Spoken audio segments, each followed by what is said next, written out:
Carrie Adams, and you're listening to Carrie's Connoisseurs, coming to you from Solid Gold Podcasts. Here we talk to the movers and shakers, the drinkers, the dreamers, and all the people who make it happen in the liquor and luxury industries from around the world.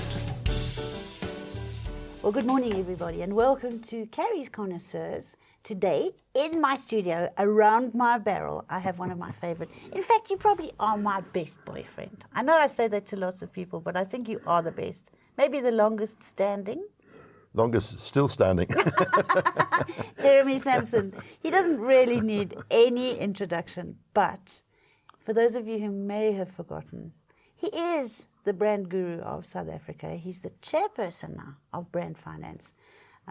Just honestly, a wealth and a mine and a mountain of information that we all need to know about, specifically at this time in South Africa. And what we do every year, if you haven't seen or watched it before, but what Jeremy and I have done for many, many years, is sort of that was the year that was, or that is, and what we loved about it, and what we didn't love about it, and what we recommend for Christmas. We're talking eating and drinking. There's lots of other things we could recommend, but this is an eating and drinking thing. This is one. In fact, it's gorgeousness. So Carrie's Connoisseurs is about all things nice, really. We don't want to focus on horrible stuff. So Jeremy and I talk about everything that we loved, some things that we didn't quite love so much during the year, and we try and give you recommendations for what we think might make your Christmas holidays, your summer holidays, much happier than they might have been otherwise. So Jem, how are you? What have you been up to? Good to be with you, as always, Carrie. You're looking very well, and I'm struggling along. That normally means you've put on 10 kilograms. I know what that means. But, you know, as you've been saying, this hasn't been an easy year. No. In fact, for, I think, the majority of people, it's actually been a very difficult year. And, you know, to be still standing, to be surviving, because I was going to say South Africa, but I've got to say for the world at the moment, it's not for the faint-hearted. I just don't know how we have allowed ourselves to get into this mess. We have actually allowed ourselves to get, more than allowing ourselves, we've encouraged ourselves to get into this mess, and we continue to. And you know, it's an interesting thing now that we're really shooting the breeze, and this is probably stuff that we're going to be hung out to dry for. But I have this thing that there's nothing really new on planet Earth. It's just a rehash of what was. And every generation thinks that they've come up with something new. But it's all been done before. I promise you, it really has. It's interesting you say that, because I have a good friend in the world of PR, Francois Baird, and some of your listeners will know him, who actually said that to me a couple of years ago. Oh, really? He said because of digital and television and everything, so much stuff, it's a new version of what has gone before. But he said we're all sensitized to it. You know, whether it's our Facebook, whether it's X or Twitter or whatever, it's all just flowing in all the time. It is. And there's nothing really new. So in order to try and appease or to try and calm myself down about a lot of the bullshit that's going on at the moment, I sort of dive into my books whenever I need to calm down. You know, it's a lovely way of decompressing. And without belaboring the thing, it's a little bit like the revival of modernism and then postmodernism that came after, that produced some of the most brilliant things of all time on planet Earth. I think the postmodernist era was really fantastic. And they were the guys who got to the stage where they said to the modernists, we've given you 30 years. You've been puffing and blowing smoke and hot air and gas. You haven't actually achieved too much of anything. Go away. We've given you enough airspace and enough air time. Go away. And the postmodernists took over, and brilliance came out of all of that. So I'm really, really hoping that that's what's going to start happening now. And I think that maybe, at the risk of getting a teensy bit political, which we don't want to be, I think this whole Israel thing might be the start of people saying, up with this, we will not put. I certainly hope you're right. But I've never remembered in my life before turning off television channels. Yeah. Well, I don't even turn them on. Which are, well... That is just don't turn them on. And that's what someone has said. If you want to lower your stress levels, stop watching television, listening to the radio, cut out the newspapers. And you're absolutely right. Get back to a good book. And I have to say, I don't read that many books because I'm reading other stuff off the computer. But I have a couple of really good books I've got lined up. Have you? Like what? I want to read Elon Musk. You know, it's that thick. And Elon, I've been trying to get him to... We're so close to interviewing him. I'm not going to let you have any more clues, but we're very close to interviewing him. Well, I want to know when because I want to make sure I'm listening as well. He's my hero. I love him. Well, I find I like him. I respect him. My boys were at the same school with him on either side of him, I think, at Pretoria Boys High. And to me, he's brilliant. And everyone's talking about all the money he's losing on Twitter and X and whatever you want to call it. You should worry. Look at the whole amount of money he's got. It's petty cash. That's piggy bank. And when you think of what Elon's piggy bank. he's 52, that's all. What he's achieved, He's very hot. from PayPal. He's very clever. Well, I'm He's not very going rich. there. What's not to like? But when you look at the SpaceX and what he's done just with that, and then Tesla. look at Tesla, Launching rockets into bloody space. Well, there's nothing cheap and, and poor the about South that. African government doesn't want to deal with him. Oh, please. How don't. stupid. Why? How Because they stupid. want their share of the action like they do with everything. That we don't even want to start talking about South African government because they should really be blown off the planet right here and right now. Well, they're blowing South Africa off the planet. Ah. So the sooner we get rid of them, the better. This load And shedding we're not going thing to be is a political, disgrace. are we? Let's stop doing that. No, this could get us down a very sticky alleyway. So we're going to change. We're going to talk about all our Wine. nice things. All our nice things. Jim, you've been on your travels this year as well. Tell me where you've been.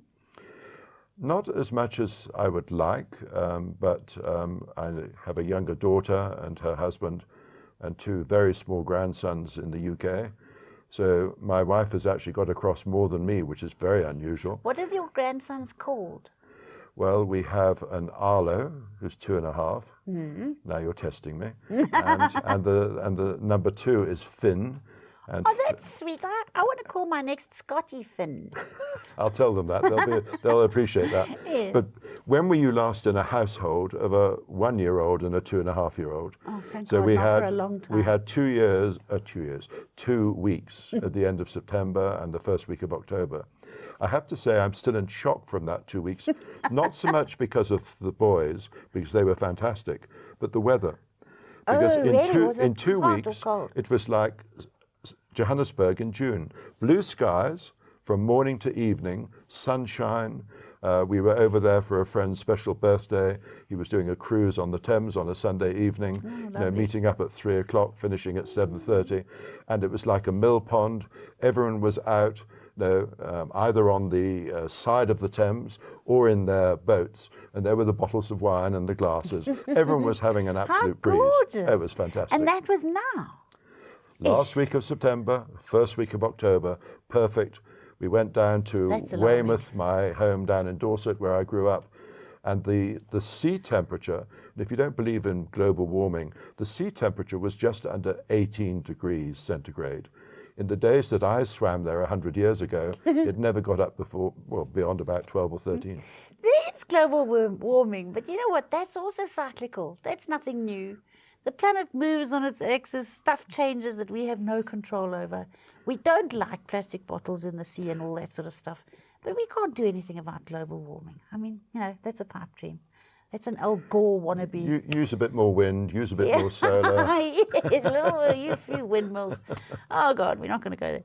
So England was gorgeous at the end of September, which it shouldn't be. It's starting to be autumnal, really. Exactly, isn't it? autumnal and the leaves turning and that sort of thing. But it was, and going up to London and being there just for a short time, managing one's time.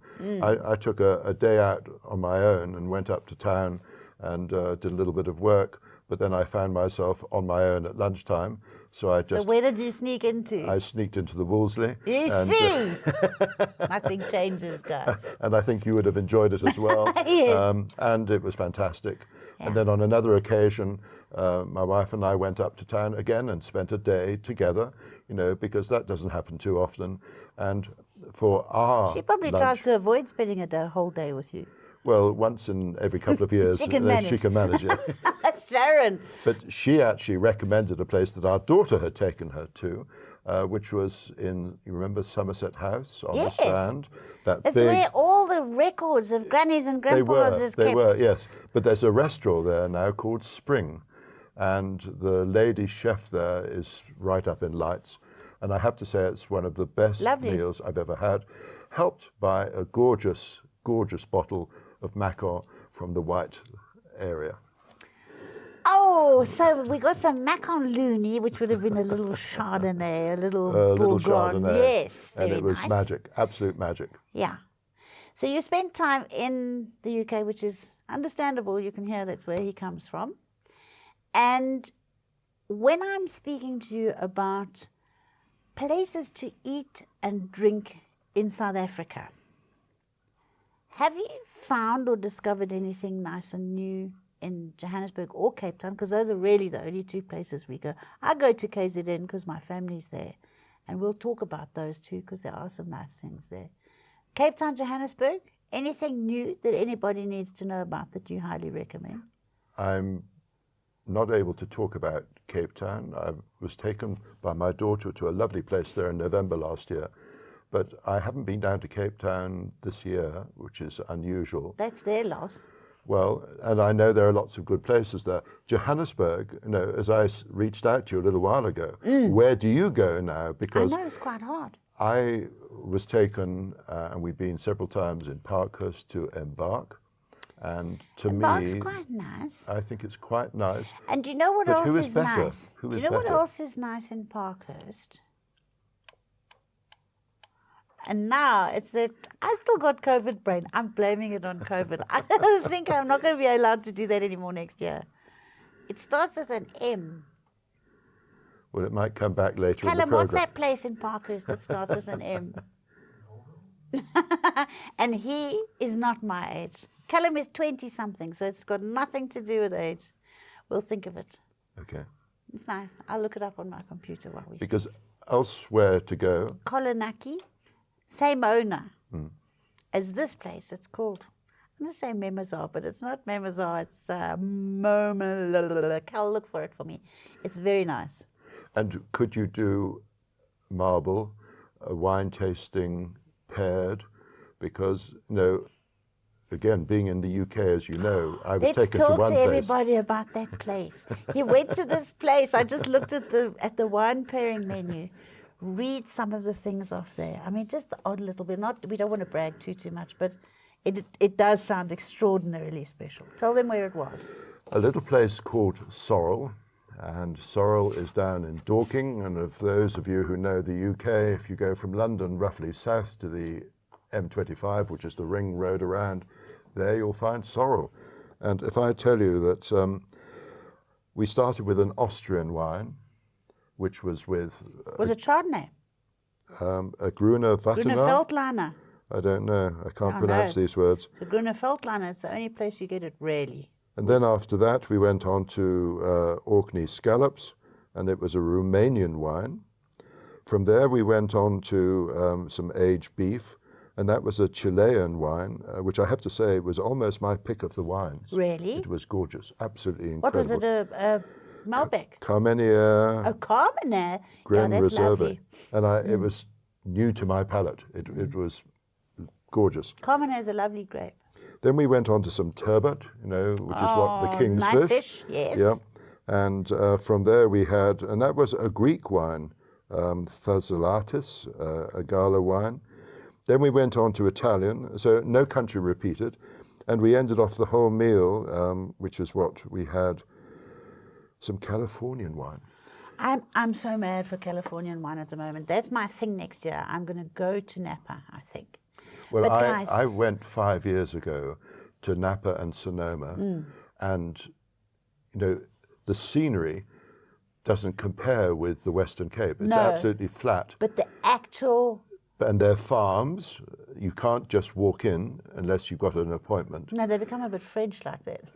And they actually say no visitors type of thing. So you can't do, but to visit that area, and when, as I say, I was there May 5 years ago, they'd had terrible fires and it was still ravaged. But the wine's there. And then we went, to the French Laundry restaurant? We And didn't, we some couldn't of- go yeah, in. couldn't you? But you know, looking at that place. No, it's beautiful. Everything is so beautifully appointed. You know, And the they've really train, got and the it right. train, which now you've got in Franschhoek as well. They've got it right. So, guys, I'm just going to tell you, Jeremy didn't really tell you much about the food that went with this wine. So this is wine pairing. David Higgs, listen up. We're going to sort out something like this at Marble next year. But with the Grüne Veltliner, there was green. I suppose that must have been salad, A salad, or something. a very light salad. Then we had some Grunspitzsek, which was made in amphora from Romania, and the Orkney scallops came from that semi-dried umami tomato watermelon roasted fish sauce. It sounds quite sort of We're Asian-ish. salivating. We're salivating, and those scallops must have been fresh out of that Gorgeous. sea. Oh, You wow. could, the salt.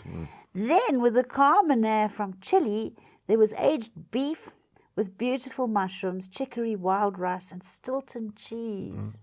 Then we were having some wines from Gaia, from Santorini, and we had turbot, which is that fish which we absolutely love, with artichokes and white asparagus and sea herbs and pistachios, and a caviar sauce. I can't believe, I mean, we really do need to get our chefs. We're going to get a bunch of chefs in here next year, and we're going to say to them, better that. Hey, should we do it? Because they can. And Johannesburg is meant to be the capital of Africa. And when it comes to gastronomy, things like this. We should be doing this. So that course we should. just looks like an absolute high on the 2023 calendar for you. Recommend it to anyone. Fantastic. And it's called sorrel. Yes. So you're going to remember sorrel in Dorking. If you're traveling to London, to England, go to sorrel in Dorking. It looks completely delicious. So that's a high.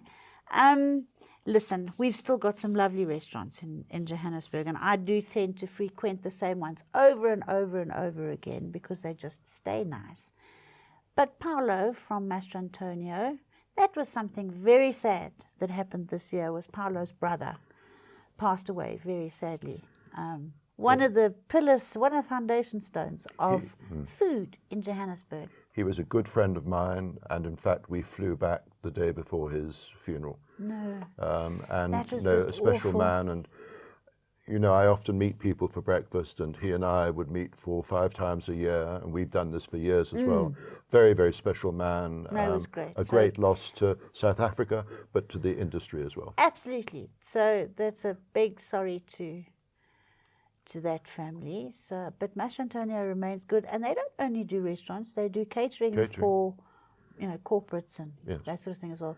Then, of course, we have to remember Jenny at Bellini's, because that's my stamping ground. So Bellini's remains a little iconic sort of space that you can always sneak in and out of. But We're keep talking away on Jenny. a Friday. Even Friday, if you feel like a buzz and a vibe and a whatever, but just don't wear a Rolex or go in a fancy car. No, I hope Drive in a buggered out Have they got guards there now? Datsun or a something.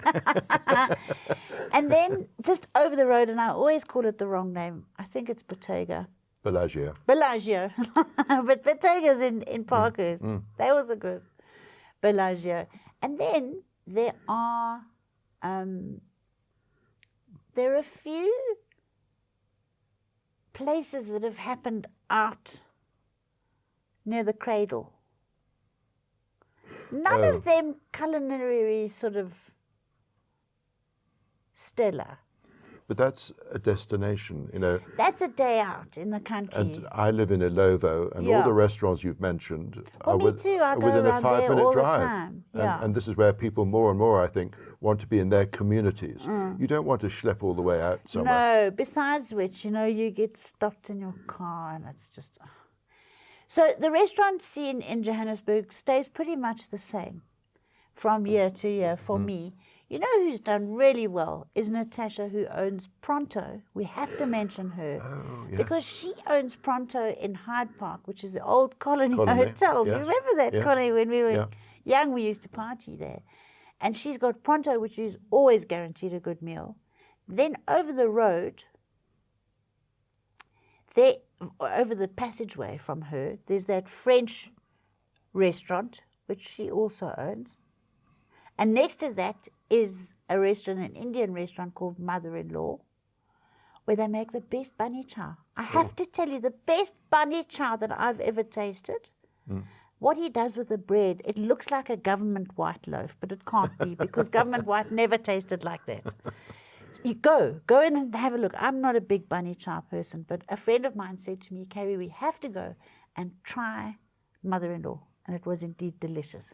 But what you're highlighting is Pronto.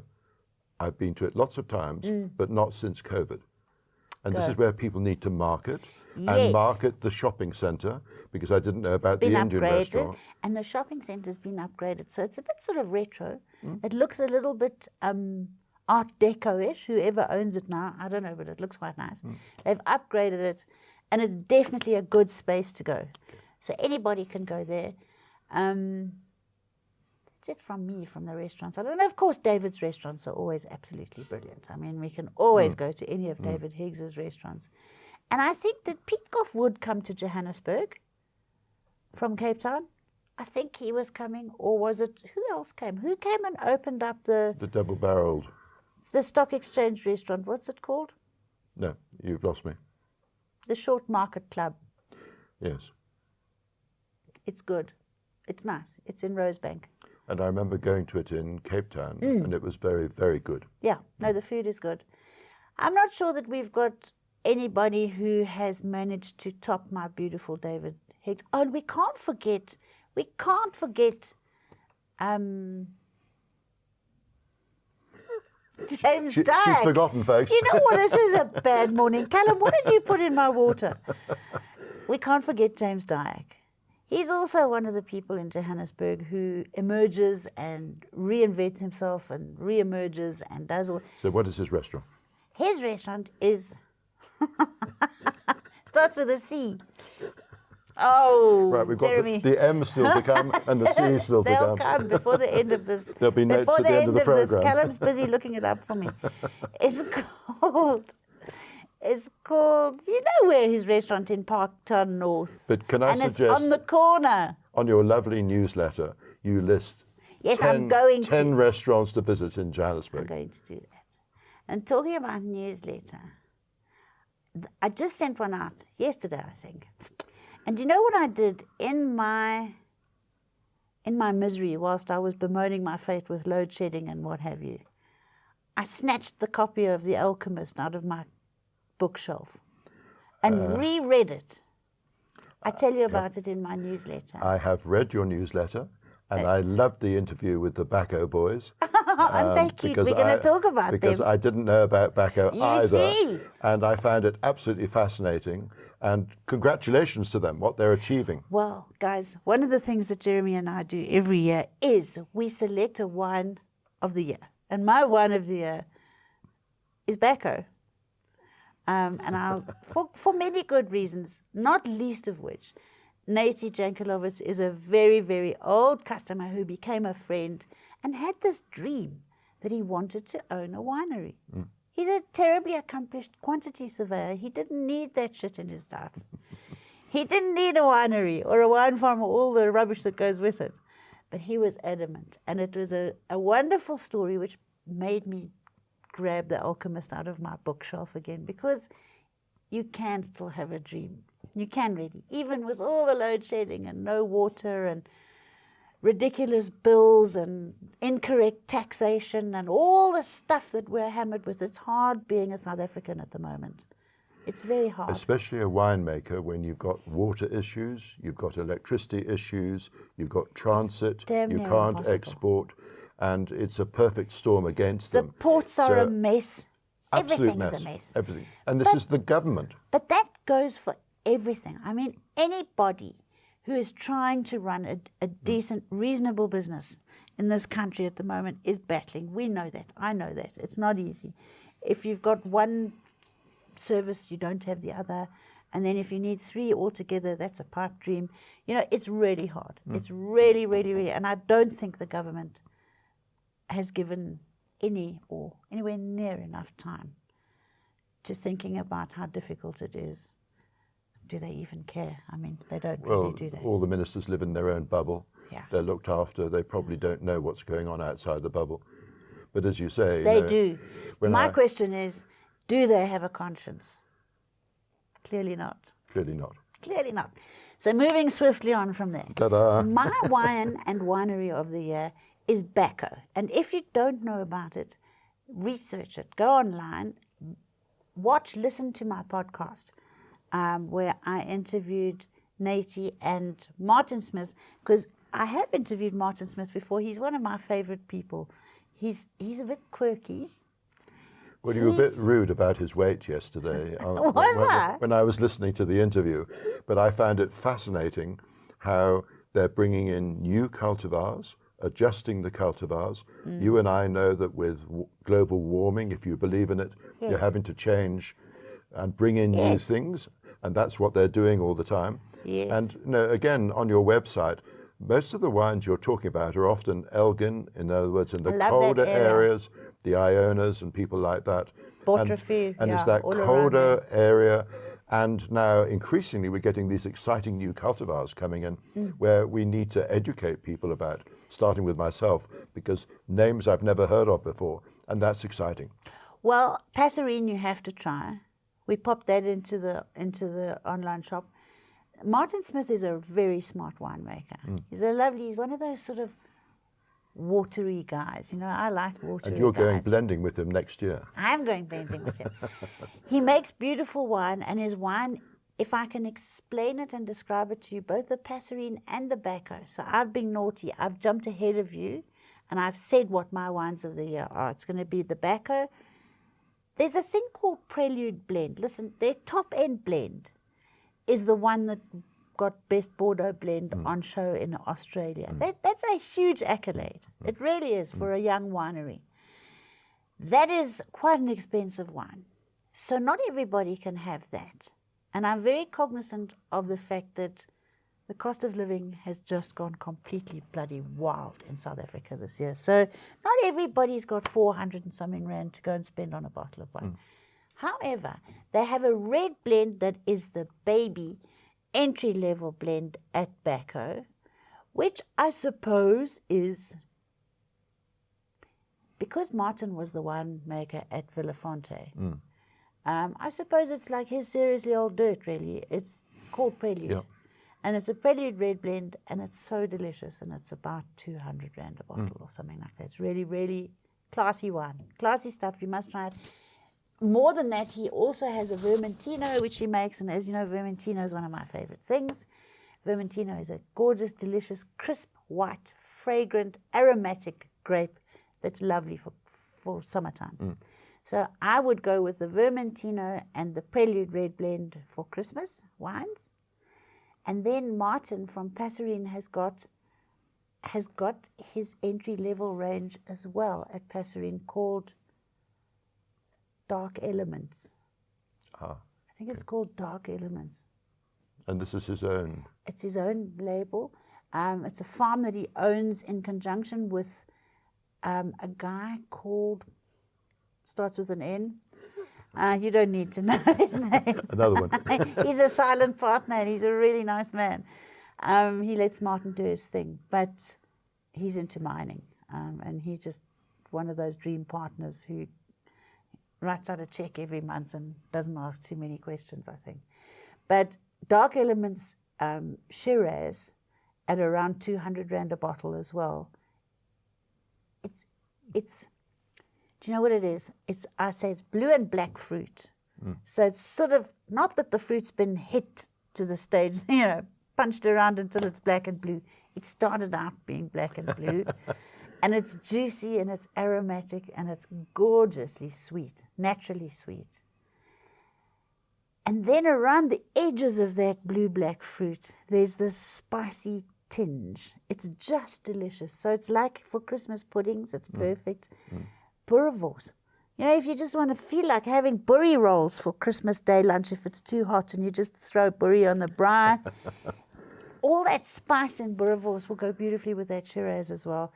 It's delicious wine. That Dark Element Syrah is definitely a have to buy at some stage. I hope you've got a mixed case of Bacco wines available, because I'm sure after this, a lot of people will be knocking on your... We'll put one together. It really, really, really is smart wine. That and the Passerine are my two. What is your wine of the year? You're allowed to have more than one, because I had two. I have to say I wish I'd tasted tobacco, and I haven't. So I'll give you obviously some that's to something taste. to do. That's on my to-do list. Yeah. I went to Winex this year and had a good wander around to see what was going on. I'm not sure anything was head and shoulders above anything I else. know. There were lots of good, very good wines Standard of South African wine is definitely raised. raised. I think the De Wet's range of Chardonnays, Lovely. and you and I were at a tasting at the beginning of the year for Takara wines. Oh, yes. And I have to say that they, as far as I'm concerned, will be right up there. Yeah. Because they were beautiful, they were clean, and very, very professional the way they're doing things. And mustn't forget that they gave us all a flagon of olive oil afterwards. Yes. Which, Did you taste that olive oil? it was incredible. I want some more. Maybe we should ask Carl if we could have that for Christmas. I think it's probably going to be have to remortgage our houses to buy a bottle. I think Carl said he bought himself a place in Pringle Bay, so he's probably down there already because these guys close off, don't they, Yes, for of about course. this And I period. don't understand that because they have all the tourists and things coming. Surely to goodness, that must be their catchment area, you know? Well, I think they just catch all have this- people in the tasting room. Yeah. And, I believe Cape Town already is buzzing. And Well, I was there last businesses- week and it was nightmarish. It was nightmarish. I Already? don't want to. Yeah, I don't want to be in Cape Town at Christmas time. And it still hasn't warmed up. It's still only 21, 22 for the most part. The weather is yeah. a shocker in Cape Town. All our semigrants Are are complaining. going to come running back to Johannesburg and say, you know what, guys, you weren't so bad. I have a daughter who's saying that. Is she? Yes. And she'll be back up here for Christmas. I know. I know. We have such beautiful weather here, although it has been hot in Johannesburg. And of course, when the electricity keeps going off, you can't put the aircon or the fan on. So you heat up as well. But thank goodness most of us have swimming pools, I suppose, so it's not too And bad. we must mention, which we do every time, the need to make a red wine slightly chilled, Yes. slightly cooler, Yes. bring the temperature down. Because our ambient temperatures are too high. I think I mentioned once that I was in the backwoods of the Western Cape in Tulbagh, and it was very hot there, and we ordered a Bordeaux blend, and I asked for an ice bucket. And have you ever had the look of death from someone when you order an ice bucket? And immediately I put the person serving didn't want to do it, so I took the bottle, and rammed it down into the ice, and we just ignored it for the next 20 minutes. Yeah, no, you do need to cool it down. But with the advent of all these lighter reds like Cinsault, Grenache, those sort of blends coming out, they really can do with a bit of chilling down. Specifically, I mean, they like cold drink. They like Fortress, really. Well, what down to about 15 or even lower? 15, 14 degrees, yeah, definitely. Yeah. I keep my cellar at 14 degrees. Oh, do you? Yeah, because there's champagne in there as well. Anything lower than that and stuff can start to disintegrate. You don't want your wine to be too Well, cold. when you mention champagne, I think I have to thank Michael Fridgen, because at Winex a few years ago, he used to have a magnum of Louis Ruderer, and I was the lucky recipient one year. What? Yes. Did you cheat? How did you get it? I don't know, but I say thank you, Michael. And it had been staying. I've never won anything in my whole life. It was you know staying that? at home in my, whatever it is, as you say, a cold. Yeah. And we brought it out a couple of months ago. And I have to say it was absolutely scrumptious. Oh, no, it's so nice. In Magnum I as well. just It's much, wish there were much no other nicer. people sharing it with me, because, I hope you didn't share. Why did you want wait? to get selfish with a bottle No, like that. that's the kind of thing you take to bed with you. You don't, you don't share it with anybody. Maybe one other person. Well, exactly. But Yeah. no, I think that magnum of Louis Ruderer really was. So do you think that in a perfect world, on your Christmas lunch table, you might have a magnum of Louis Ruderer? I think depending on what we're eating, because also in Johannesburg the last week or so it's been up around 32, 33. And what would you still have a lunch? Would you rather have an evening? I know in our family now, our bigger family, we often meet up now on Christmas Eve, where at least it'll be cooler as well. We always did Christmas Eve dinners as children. That was always our Christmas celebration. But then, of course, you've got Christmas Day, where lunch has to happen. Yep. And you've got Christmas Day night. And you've got Boxing Day lunch and Boxing Day night. If you're still standing. So there's quite a lot of meals. So we can do lots of wines. So you're dodging bullets here. What is your favorite wine for the year? He never wants to say it. It's like a typical boy thing, in case he gets held to it. I think the Takara range. We had so many beautiful wines there.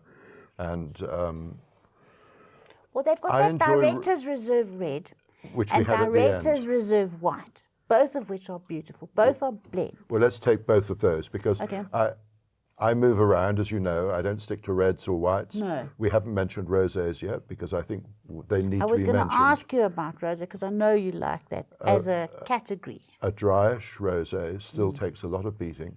I remember being in Italy, at lunchtime, go out and have a pizza and a bottle of rosé. What could be better? I know.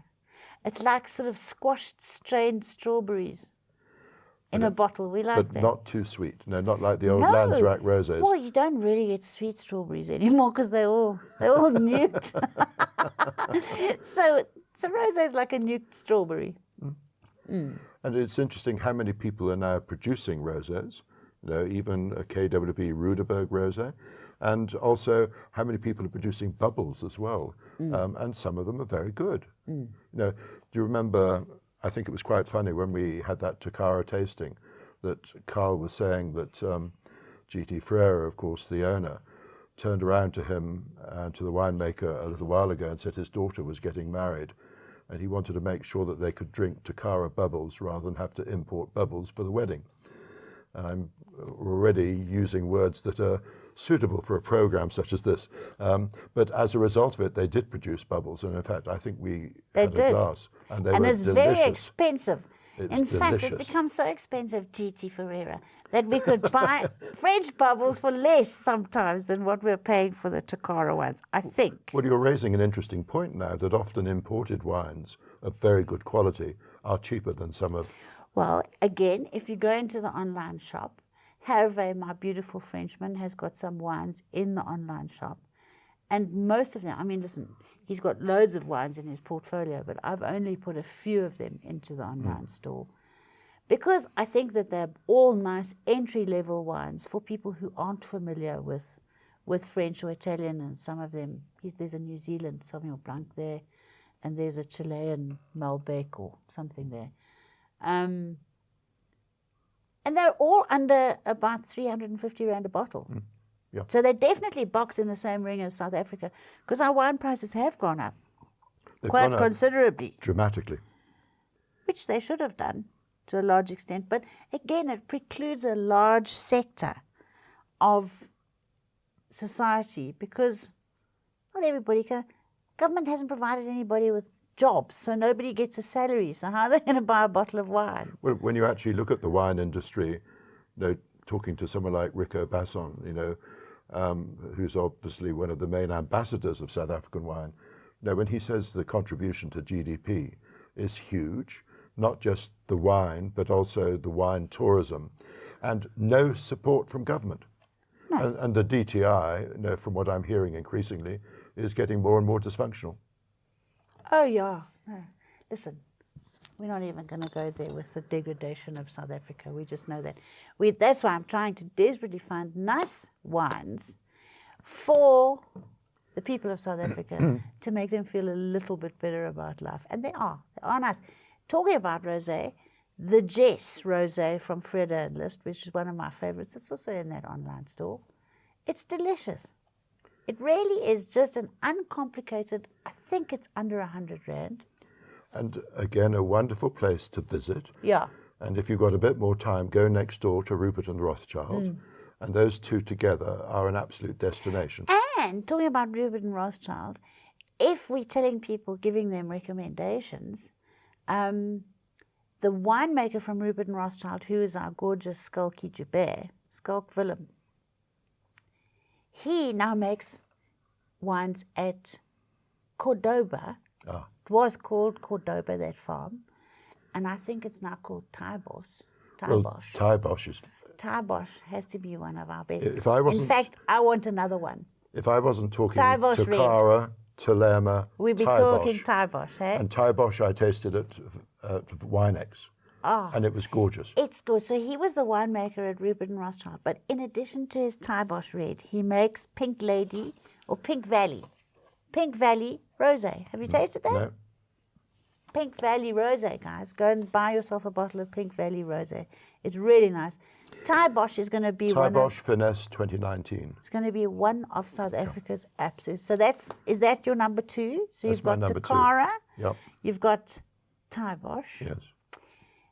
Listen, those are our tops. But we do need to just talk about a few more. We're not allowed to have any more favorites. Go up the west coast and go you'll to? see Groote Post and We Sea love Salter. Groote Post. And Groote Post have got a new Chardonnay called a Pinch of Salt Oh, interesting.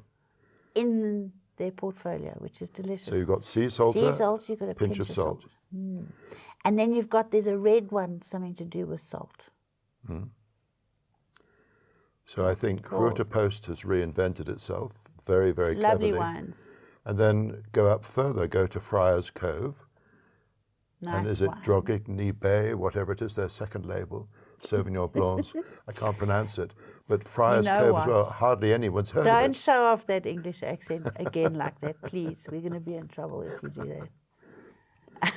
But I think also Neil Ellis produces a West Coast Sauvignon Blanc. Neil as well. Ellis has got a West Coast Sauvignon Blanc. There is also up that West Coast, there's, you know what, I'm honestly I think I must have had a stroke last night in bed because it was too hot. Alexander Fontaine. Oh, right, okay. Lovely wine from Alexander Fontaine. And very affordable. Yeah. And then, of course, if you start going back to wherever, back to the winelands, you go through the Swartland, and we can't miss them out. The Swartland are making good wine. Do you know who's also produced some really lovely wines this year? Is Kathy Marshall. Catherine Marshall is making lovely Pinot Noir. So I think we're going to have a really, really, really hot I summer. thought she was in the Hermanus area. Well, Or no. has she got different blocks? She goes and gets blocks from all over the place, and she makes her wine in the old Armani cellar, I think. Because I was introduced to her wines a couple of years ago, and they are They're lovely. stellar. They're beautiful. They really are lovely. So Catherine Marshall wines are definitely something to go and have a look for. The other person whose wines you have to know about is Jean Nel from Damascene. Don't know. You see, my brand guru.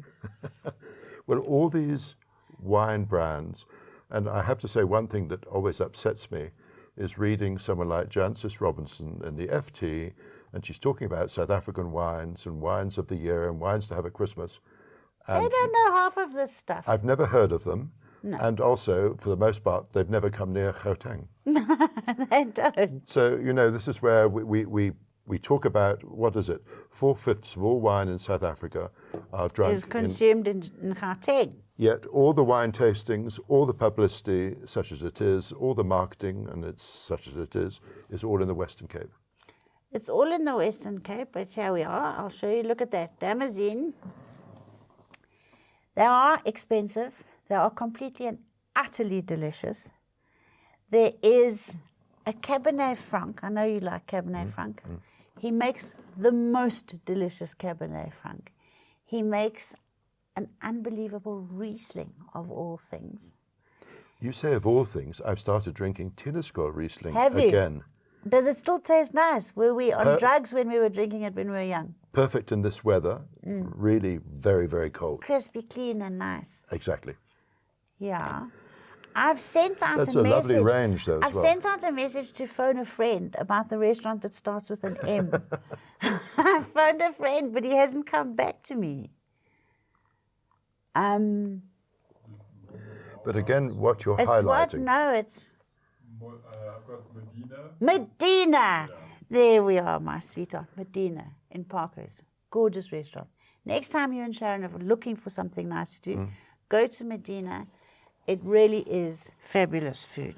Look, now Wayne's come in too late, too little, too late. Callum won that race, and it did start with an M. Normally, I get the first letter right. I told you it's a new game that my family has started since I nearly died of COVID. I came back with this half a memory that only remembers the first letter of every word. It sounds like a parlour this, Christmas game. It is. So we've got this new game in the Lambert and the Adams family. It says starts with a, and then everybody has to guess until you. But you know what things. you're highlighting is you're an expert, a total expert. Who can't you have your remember. finger on the pulse, but you know about all of this. And there are so many of us out there who have some don't. knowledge. Yeah. We don't. Yeah. And no one's marketing. No. No one's saying, try something a little bit different, or have you tried this? I love Grenache as well. I know. And you know. Well, for example, have you drunk the Maras wines? Yes. You He's introduced got a Grenache at Norman and a Goodfellow, Cinsault. you introduced Yes, me. he's got beautiful Grenache and Cinsault. And he's Swartland, isn't he? He is Swartland largely, but also helped along by David Nivot, who we love with Yes, our hearts, yes. and they make very, very nice wine. And he's bought a place, I believe, in Elgin now as well. So it's, apart from Cedarburg, it's the colder But areas. listen, David's got the most boundless energy. He is our energizer bunny, and Oh, he he's makes. stunning. We cannot leave this podcast without saying, Ghost if in Corner, doubt, Cedarburg. go to Ghost Corner. Yes, Cedarburg is a fabulous farm. And then, you know, we also can't forget about people like, who drive the Volkswagen Beetles of the industry for us, like Valera. So subsequently taken over now by that big French firm, but I think Jeff Greer and co still running it and still. He's had a place in Languedoc, as I recall, for quite some time. They bought that too. Really? But this is where, you know, if you talk to someone like Mike Ratcliffe, he's got his company now, which is doing deals. People from overseas are buying up estates very quietly or buying up pockets and consolidating. And I think there are now over 20 countries, or owners from over 20 countries in the Western Cape. Oh, yeah. Because they've got the money. It's a big and thing the for rand them. is It's so small low. change because the rand Exactly. is a Mickey Mouse And currency. they're bringing in new cultivars and Yeah. new styles. Yeah. And listen, I'm not sure how long it's going to be allowed to happen for. I don't know if you remember that our esteemed Mr. Zuma at one stage said that no foreigner was going to be allowed to buy property in South Africa. Not that there were too many people racing to buy, I can tell you, but I think with the farms,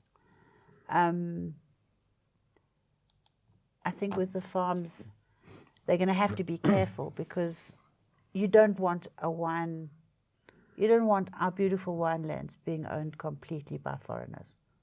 No, I'm not sort of xenophobic or anything, but I do think that you've got to be a little bit careful. It's like agree. letting the Chinese people take over Bordeaux. You know, you can't do that. They just don't have the heritage in them. No. That's where nationalism, and it's a debate that we need to have. And One day. That's a global challenge, though. It's a global challenge. It's not just It's a not just South South African Africa, one. no. You have to tell the wokies, I'm really sorry for you, but in this instance, nationalism counts. National pride, national heritage, national whatever. You can't just wipe the history books clean and, you know, you can't. It's there. It's who we are. But I think about 5 or 6 years ago, we talked about the Chinese buying into Australian because the Australian wine industry was having drought Bit problems. of a problem, yeah. And a lot of the guys were struggling. Yeah. So they were buying them, but then saying, and you stay and run them. So they were actually helping the Australians survive. And now, of course, you've got the trade argument between Australia and China. So that's almost wiped out the whole export market. And this is where, of course, South Africa has been benefiting by exporting But to you know China. what? You know what they do? I mean, the Chinese are just such good business people. Yellowtail, which is one of the biggest wine brands in the world that comes from Australia, come the Chinese-Australian trade war, and they just bottle Yellowtail in Chile, and the Chinese buy it from there. You know, there's There always are ways ways. around it. But my thing is that you want a stamp. So if we say, and it's to do with my collective adjective, really, to describe nations. Every nation should have one word that describes them. So if I say parsimonious, what nation springs to mind? What people? Let me get my dictionary out. The Scots. The Scots. Yeah, tight as ducks, you know what. Don't want to do that. If I say disciplined.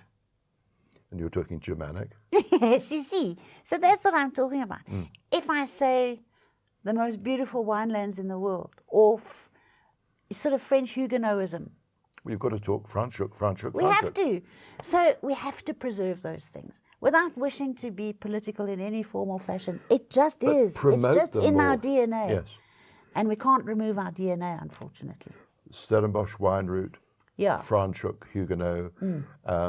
But then, there are so many fantastic other areas, whether it's Hemel and Hart, Constantia, or whatever. There's so many that have blossomed, and we have to be careful not to become a sort of mishmash and a cheap toilet bag full of cheap generic stuff, But there are definitely things like, I've been doing a lot of tastings this year for clients, and I've done them on what I like to think of as super Stellenbosch. You get super Tuscans. The Italians started making those super Tuscans not all that long ago. I mean, we have had our winelands for 400 years. So we could make super Stellenbosch, and we could be selling some of those Stellenbosch Cabernets for the same as the Barolos, the Ornelayas, and the Sassicaiyas. We should be doing that. But we don't. We're so busy trying to cancel ourselves out and try and reinvent ourselves as something that we're not.